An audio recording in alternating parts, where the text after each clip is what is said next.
graça, nós não merecíamos nada, mas o Senhor, pelo teu infinito amor, tem nos dado a provar, a experimentar a sua bondade, todos os seus dons, e nós somos infinitamente gratos ao Senhor por isso.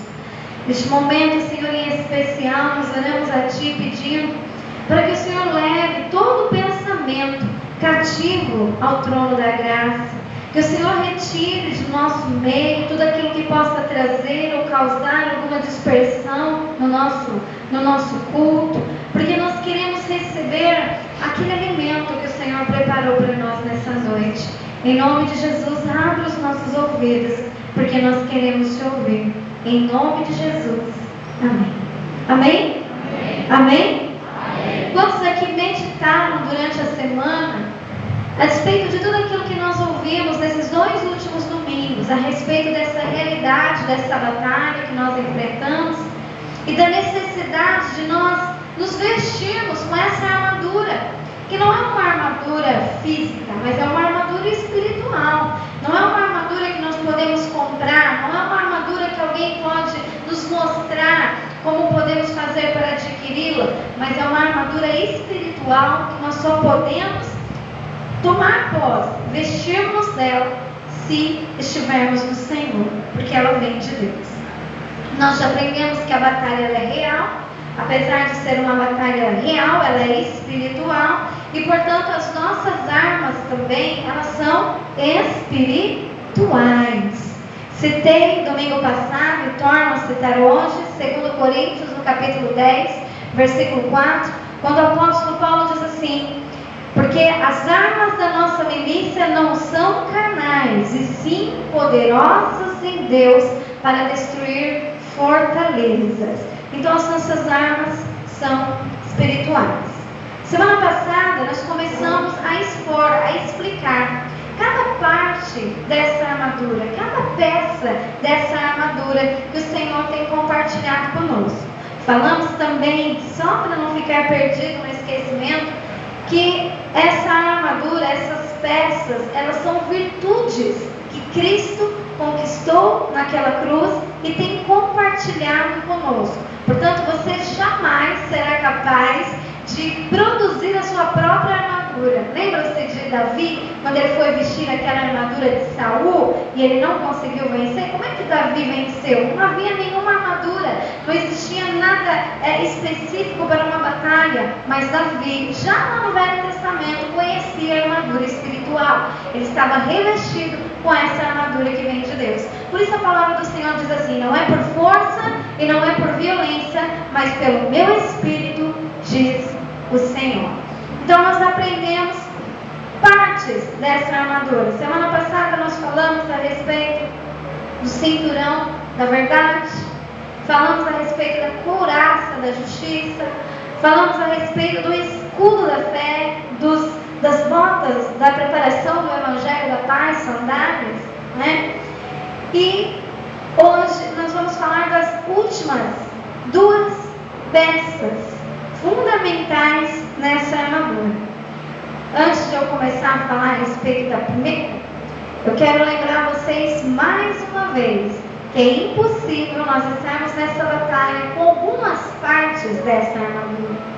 Não basta eu ter 5 partes da armadura. Se me faltar uma parte, naquela única parte eu estarei vulnerável ao ataque do meu inimigo.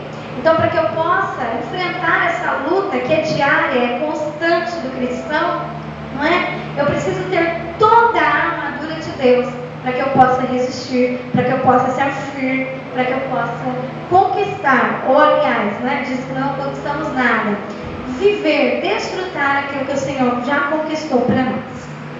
Amém? Essa foi a introdução. Então hoje nós vamos falar a respeito das últimas partes dessa armadura, as 2 últimas peças.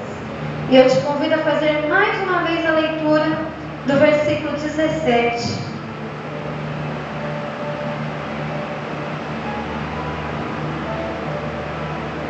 Amém? Amém? Diz assim: tomai também o capacete da salvação e a espada do Espírito, que é a palavra de Deus. Então, as duas últimas partes dessa armadura que nós vamos falar hoje, elas são muito importantes. Não é porque elas estão aqui na ordem, na sequência, em último lugar, que isso traz uma desvantagem para elas. Pelo contrário, eu acredito que quando Paulo ele ia expondo as peças da armadura, ele ia colocando aquelas peças à medida que elas se faziam mais necessárias. E quando Paulo termina falando a respeito da espada do Espírito e do capacete da salvação, ou capacete da salvação, a espada do Espírito, Paulo sabia que essas duas armas eram fundamentais na batalha. Amém? Então que você possa olhar aí para a sua vida e ver se você tem cada uma delas. O que seria esse capacete da salvação? Capacete, ele protege o quê? A cabeça, lógico, não pode ser o pé de jeito nenhum. É o capacete da salvação. Porque a cabeça, ela é a parte mais vulnerável. E quando atingida, ela pode ser fatal. Um soldado que saía à peleja sem um capacete, ele era muito visado na guerra, Ele podia logo receber uma flecha, alguma coisa na cabeça, e aquele golpe poderia ser fatal para o soldado. Então, Paulo ele fala que nós, na nossa luta espiritual, essa luta que não é física, não é contra a carne, não é contra sangue, mas contra principados, potestades, dominadores deste mundo tenebroso, forças espirituais da maldade.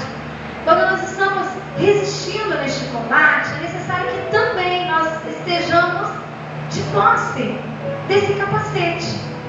Nós temos que ter essa proteção, porque a nossa cabeça, a nossa mente, guarde isso, precisa de muita atenção de vocês hoje, amém? Amém. A nossa cabeça é o principal alvo de Satanás. Onde é que ele nos ataca? Onde é que ele quer atingir? É aqui, é a nossa cabeça, é a nossa mente. Da onde surgem as dúvidas que nos levam a pecar? Porque o que não provém de fé, de certeza, é pecado. Dúvidas são pecado. E de onde surgem as dúvidas? Da nossa mente. Satanás, ele tenta o tempo todo nos enganar. A Bíblia fala que ele é um enganador. Ele tenta o tempo todo nos enganar, nos levando a duvidar da palavra de Deus, das promessas de Deus. Aqui em especial, Paulo vai dizer que esse capacete, ele é o capacete da salvação. Então, Paulo estava querendo dizer que ele deve nos trazer proteção, proteger a nossa mente em relação a essa promessa gloriosa de Deus para nós da salvação. Talvez nós possamos olhar para isso e entender que Paulo estava nos dizendo assim: olha, use o capacete da salvação para você conquistar a salvação. Só que não é isso que Paulo está se referindo. Paulo está dizendo que esse capacete nos protegerá a mente, trazendo segurança da nossa salvação. Eu queria que você abrisse a palavra do Senhor comigo, lá no livro de Efésios, nesse mesmo livro, e voltasse um pouquinho, alguns capítulos, no capítulo 2. E para nós entendermos por que nós temos que usar esse capacete da salvação, primeiro eu quero que vocês entendam o que é a salvação. O que é a salvação?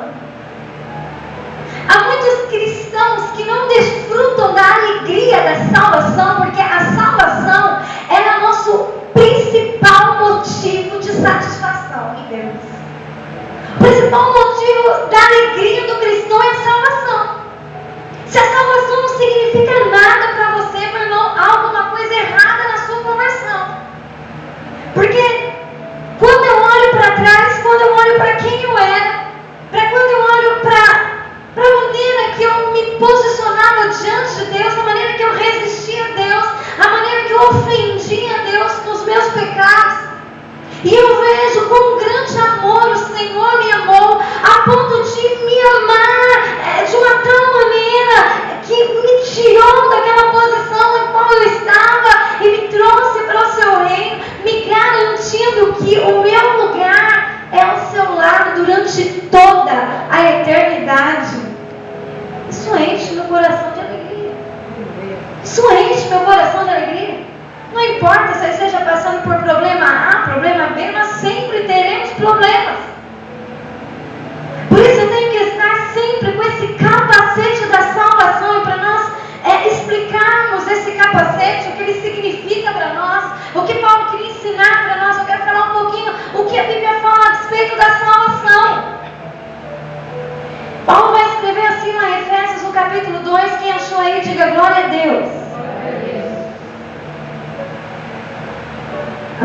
Versículo 1 diz assim: Ele nos deu vida, estando vós